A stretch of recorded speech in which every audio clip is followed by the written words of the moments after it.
If you work with computers, you've likely heard terms like RAM, hard drive, and processor mentioned by tech support or others who are more interested in what goes on inside of a computer's case.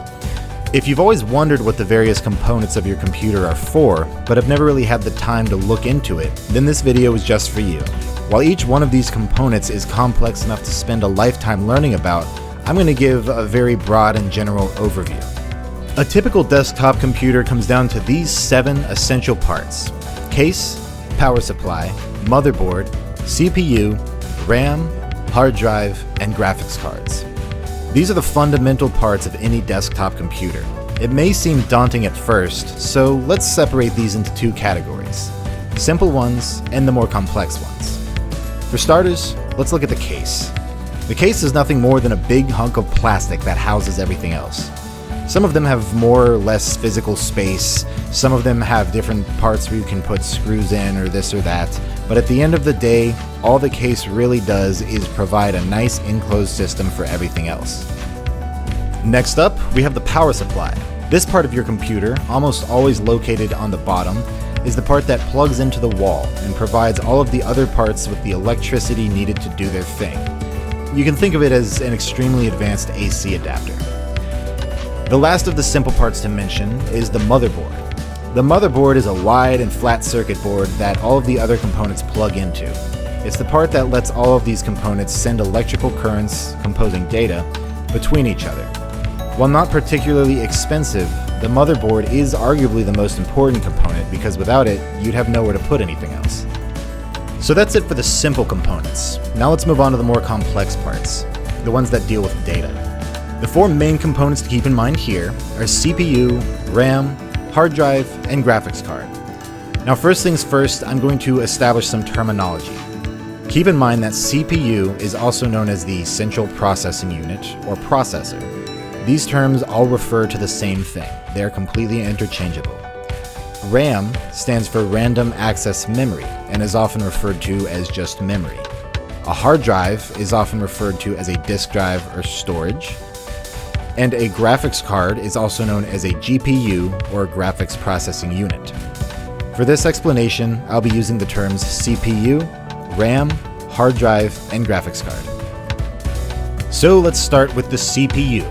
The CPU is where your computer does things. It isn't really capable of storing very much data at all, but it's very good at doing things with data. Quickly reading it, arranging it, doing the type of quick and massive calculations needed to run your programs. This is where most of your programs are essentially run from. It's often referred to as the brain of the computer. I personally don't like this description because really your entire computer is just a brain. It's just the center part of your computer's brain. Basically everything that happens in your computer goes through your CPU at some point. Now let's talk about RAM and hard drive at the same time because they have a very unique relationship, which is probably why people often confuse the two. Your hard drive is where all of your data is stored. When your computer tells you you're running low on space, it's because your hard drive is almost full. All of the data that makes up your videos, pictures, documents, project files, or the 3D worlds and models that make up a game are all stored here. While hard drives can store lots of data, they're relatively bad at accessing that data quickly.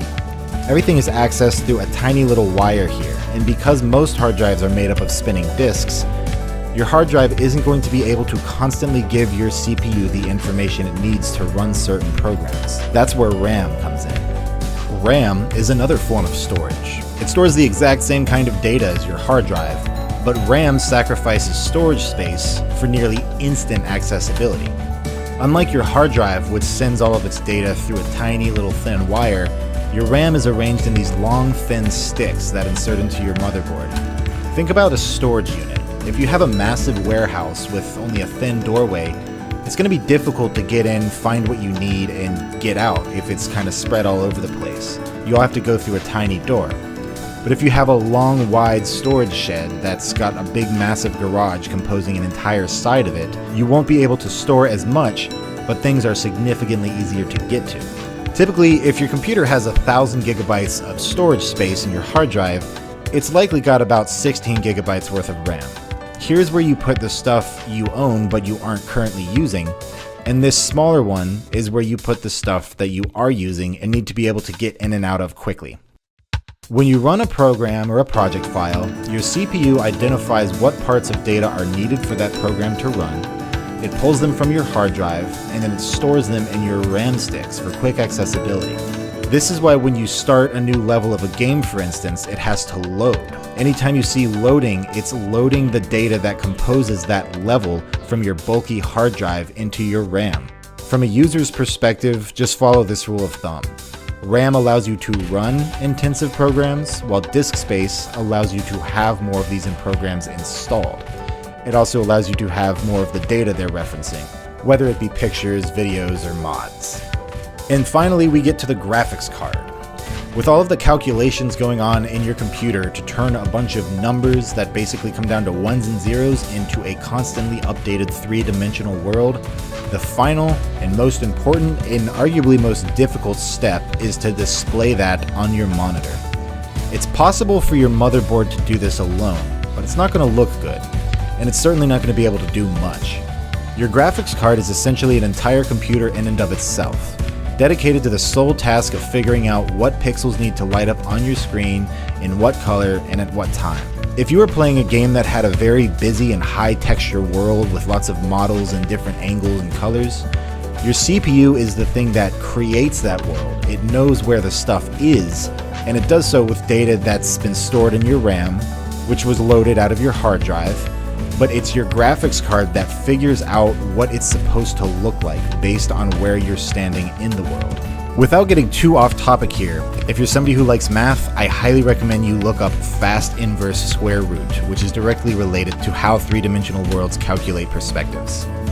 So that pretty much sums it up. There are other components worth mentioning, such as cooling systems or internal wireless cards, but really those are extras. So to summarize what I talked about so far, the case stores everything in a physical box. The power supply gives electricity to what needs it. The motherboard is the body that everything plugs into. The CPU does everything. RAM stores data that is needed for quick access. Hard drives store everything that you have installed and the data that goes along with those programs. While the graphics card figures out how it's all supposed to look on your monitor. Well, thank you very much for watching. I hope I helped, and if you have any questions, feel free to leave a comment, and I'll do my best to answer them.